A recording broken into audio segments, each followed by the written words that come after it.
кандайсың Гүлмира? Жакшы. Эме бир аз ыңгайсыз болот да, бирок дүкөнгө барганга жетишпей калдым. Бир 3 жумурт берип турчу. Берип турайын, кел кир. Кандай өзүң? Жакшы, кандайсың? Жүрү, жүр. Кел кир. Кел. Азыр бир мүнөт. Үйүң таптаза го. Өзүң да тыпырайып.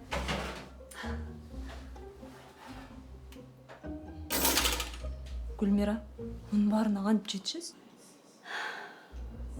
Кантип жетишем да? Жүрү. Сага сырын көрсөтөйүн.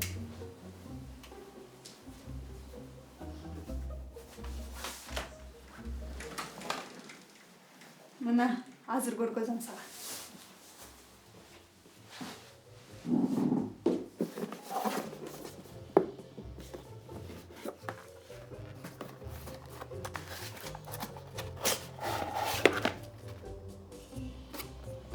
Сен кантип баарына жетишесиң деп сурап атпадың беле? Мына телефонду катып коюп баардыгына жетишем.